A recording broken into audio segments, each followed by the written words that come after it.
Olá, hoje vamos falar de um tema que é absolutamente central nos cuidados a pacientes veterinários, mas que muitas vezes é mal compreendido: o suporte nutricional. É uma área cheia de nuances e, como vamos ver, de perigos ocultos. Pode parecer uma pergunta estranha, não é? Como é que alimentar alguém pode ser fatal? Bem, é precisamente neste paradoxo que reside um dos maiores perigos na recuperação de um paciente debilitado. A resposta é complexa e crucial. Então, para percebermos isto bem, temos que começar pelo princípio. Qual é o ponto de partida? É o dilema do paciente anorésico. É um facto. Um animal que não come fica com o sistema imunitário em baixo.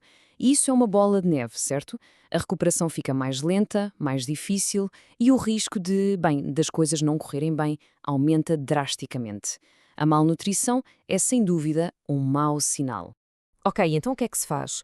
O primeiro passo é ter uma fotografia completa da situação. E não basta olhar para um número. É preciso juntar as peças todas do puzzle, avaliar a condição corporal, a massa muscular, olhar para o histórico clínico e alimentar e, claro, cruzar tudo com as análises ao sangue. Só assim é que se tem uma noção real do déficit nutricional. E é aqui que entramos no cerne da questão, naquele paradoxo de que falávamos no início. Vamos então falar da síndrome da realimentação. Isto é algo que foi identificado há muito tempo, imaginem, em prisioneiros de guerra depois da Segunda Guerra Mundial. O que acontece é um verdadeiro choque para o sistema. O corpo, habituado a um estado de privação, de repente recebe nutrientes e entra em colapso. É uma reação metabólica violenta e potencialmente fatal. Esta tabela mostra o antes e o depois, de forma muito clara. Pensemos nisto. No jejum, o corpo está em modo de sobrevivência, a insulina está baixa e a energia vem das reservas de gordura e músculo. É um metabolismo lento. De repente, comida, a insulina dispara, o corpo muda o combustível para hidratos de carbono e esta transição, se for demasiado rápida, é o que desencadeia todo o problema. Então, o que acontece a nível microscópico? Com aquele pico de insulina, os eletrólitos essenciais, como o fósforo, o potássio, o magnésio, são, digamos, sugados da corrente sanguínea para dentro das células a uma velocidade alucinante. O resultado? Uma autêntica cascata de problemas. O corpo fica sem estes minerais vitais a circular, e isso pode levar a tudo, desde fraqueza muscular e arritmias cardíacas a convulsões. Ok, o cenário é assustador, mas há uma forma de o evitar. A questão é, como é que se faz isto em segurança? A resposta está num plano de batalha nutricional pensado ao mais ínfimo pormenor. E a regra de ouro, a primeira e mais importante, é esta: primeiro estabilizar, depois alimentar. Antes de se pensar em dar comida, é absolutamente fundamental corrigir a desidratação e quaisquer desequilíbrios eletrolíticos graves. Isto não é negociável, é a base de tudo. E como é que se faz isso na prática? A palavra-chave é gradualmente. Começa-se com muito pouco, talvez um quarto das necessidades energéticas no primeiro dia, e depois, dia após dia, vai-se aumentando a dose. É um processo lento que pode levar 3, 4, 5 dias até se chegar aos 100%. É dar tempo ao metabolismo para se reajustar, sem entrar em pânico.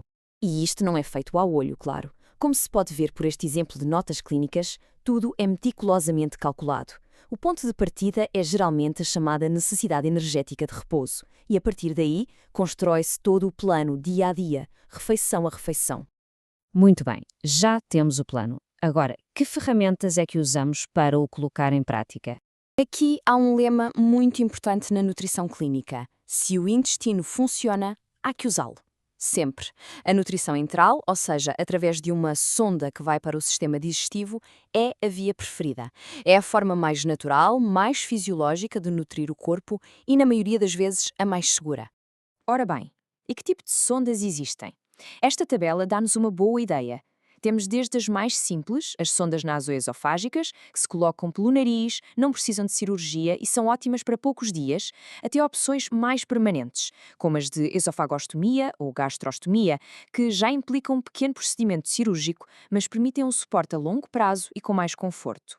A escolha, como se pode imaginar, vai depender do caso, do tempo que se prevê que o suporte seja necessário e, claro, da condição geral do paciente. Este esquema ajuda a visualizar tudo isto. Vemos as diferentes vias entrais, pelo nariz, pelo esôfago, diretas ao estômago, que aproveitam o sistema digestivo. E depois, como plano B, quando o intestino simplesmente não pode ser usado, temos a nutrição parenteral, que é administrada diretamente na veia. E tudo isto leva-nos a uma ideia fundamental, que muda a forma como olhamos para este tema. É que a nutrição, neste contexto, não é só comida. É, na verdade, uma forma de terapia. Pensem neste número. 60 a 70% é a proporção da função imunitária de um cão ou de um gato que está no intestino. É absolutamente incrível. O que é que isto quer dizer? Quer dizer que quando usamos a nutrição enteral não estamos só a dar calorias e proteínas ao animal. Estamos a alimentar diretamente o quartel-geral do sistema imunitário. Manter a integridade do intestino é crucial para evitar que as barreiras se quebrem e que bactérias passem para a corrente sanguínea. Portanto, fica claro que algo aparentemente tão básico como dar de comer a um paciente é, na realidade, uma intervenção médica extremamente complexa, cheia de ciência e de arte. E isso leva-nos a uma questão para refletir. Com toda esta complexidade, será que não chegou a altura de olharmos para o suporte nutricional não como um mero cuidado de suporte, mas como uma verdadeira especialidade médica?